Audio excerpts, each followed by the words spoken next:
আজকে আমরা লিভার নিয়ে আলোচনা করব। তো লিভার হচ্ছে মানবদেহের সবচেয়ে বড় গ্রন্থি এবং সবচেয়ে ইম্পর্টেন্ট গ্রন্থি।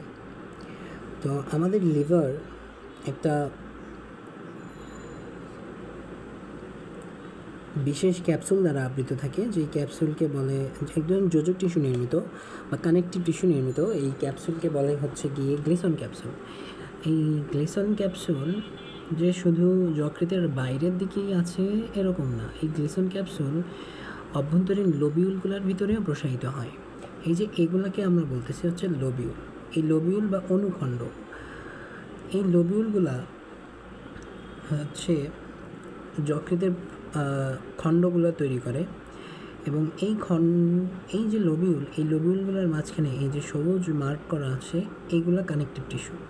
এই কানেকটিভ টিস্যু লোবিউলগুলোকে পরস্পর থেকে এইভাবে পৃথক করে রাখে। এখন এই লোবিউলগুলো মিলে গঠন করে হচ্ছে যকৃতের খণ্ড। যকৃতের মোট 4 ধরনের খণ্ড আছে। এই 4টা খণ্ড হচ্ছে রাইট খণ্ড, লেফট খণ্ড এবং কোয়াড্রেট আর কোয়াড্রেট। এই 4টা খণ্ডের মধ্যে সবচেয়ে বড় হচ্ছে ডান খণ্ডটা। এই ডান খণ্ডটা সবচেয়ে বড়, আর এই খণ্ডগুলো অ্যাকচুয়ালি অসম্পূর্ণ। মানে খণ্ডগুলো যে একবারে পৃথক যে আমার এই যে 2টা কলাম আছে এরা আলাদা আলাদা আছে, এরকম পৃথক না। খণ্ডগুলো অসম্পূর্ণ, আংশিকভাবে পৃথক অবস্থায় থাকে, মানে একেবারে যে ডিস্টিংগুইশেবলি বিভাজিত আছে ওরকম না। যাই হোক, এবং এই যকৃতের এই যে এখানে দেখা যাচ্ছে এটা হচ্ছে পিত্তথলি। এই পিত্তথলি যকৃতের সাথে পিত্তনালী দ্বারা তো যুক্তই, এবং যকৃতের একটা নালী আছে, সেই নালী আর পিত্তনালী যেই নালীর সাথে যুক্ত হয় সেই নালীকে বলে হচ্ছে অ্যাম্পুলা অফ ভ্যাটার। এই যে এখানে এসে যুক্ত হচ্ছে সেটা হচ্ছে অ্যাম্পুলা অফ ভ্যাটার। এই অ্যাম্পুলা অফ ভ্যাটারই পরবর্তীতে ডিউডেনামে প্রবেশ করে। আর যকৃতের ডান খণ্ড আর বাম খণ্ড পরস্পরের সাথে মিলে একটা নালীর সাহায্যে সেটাকে আমরা বলি অভিন্ন যকৃত নালী। অভিন্ন যকৃত নালী এখানে পিত্তনালীর সাথে যুক্ত হইলেই তখন আর কি এদিক দিয়ে আর কি এদিক দিয়ে যুক্ত হলে তখন সেটাকে আমরা বলি আর কি অ্যাম্পুলা অফ ভ্যাটার। তো এটা তো খণ্ড গেল। এখন আমরা অনুখণ্ড নিয়ে আলোচনা করি। যকৃতের অনুখণ্ডগুলো, এখানে তো আমরা আংশিক কথা বলেই নিয়েছি। অনুখণ্ডগুলো পরস্পরের সাথে যোজক টিস্যু দ্বারা পৃথক অবস্থায় থাকে। অনুখণ্ডগুলো কী দিয়ে গঠিত হয় সেটা হচ্ছে হেপাটোসাইট। হেপাটোসাইট কি? যকৃতের কোষ। যকৃতে অনেকগুলো কোষ বহুভুজ আকারের এই কোষগুলো পরস্পর সংযুক্ত হয়ে এই কোষগুলো এইভাবে একটার উপর আরেকটা বসে এইভাবে সংযুক্ত হয়ে এক একটা লোবিউল গঠন করে। এই লোবিউলগুলা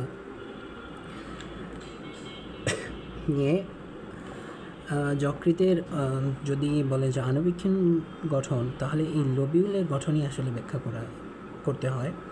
তো লোবিউলগুলা পরস্পর থেকে প্রথমেই বলা হয়েছে, লোবিউলগুলো পরস্পর থেকে যোজক টিস্যু দ্বারা পৃথক অবস্থায় থাকে। এরপর আসেন আমরা লোবিউলটাকে যদি একটু জুম আউট করে দেখি তাইলে আমরা এই চিত্রটা পাবো। তো প্রত্যেকটা লোবিউল এর অসংখ্য যকৃত কোষ, হেপাটোসাইট থাকার পাশাপাশি এখানে কিছু সাইনোসয়েড থাকে। সাইনোসয়েড হচ্ছে কি গহ্বর। এই গহ্বরের পাশাপাশি এখানে পিত্তনালীও থাকে, খুবই ছোট আকারের পিত্তনালী থাকে অনেক। এই পিত্তনালীগুলা এই যে বড় আকৃতির, এইটাও একটা পিত্তনালী। এগুলা হচ্ছে ছোট প্রসারিত অংশ, এগুলো হচ্ছে বৃহৎ আকৃতির অংশ। এই পিত্তনালীর সাথে গিয়ে যুক্ত হয়। হেপাটোসাইটগুলো যেহেতু পিত্তরস গঠন করে, তাহলে এই পিত্তরস পরবর্তীতে পিত্তনালীর মাধ্যমে গিয়ে পরে পিত্তথলিতে গিয়ে জমা হয় আর কি। এবং এইখানে থাকে হচ্ছে এক ধরনের কেন্দ্রীয় শিরা বলতে পারি। কেন্দ্রীয় শিরা একেবারে মধ্যবর্তী অঞ্চলেই থাকে এবং এটা বিরাট অঞ্চল নিয়ে এটা অবস্থান করে। এর পাশাপাশি এখানে ক্ষুদ্র আকৃতির রক্তনালীও থাকে, এখানেও রক্তনালী থাকে।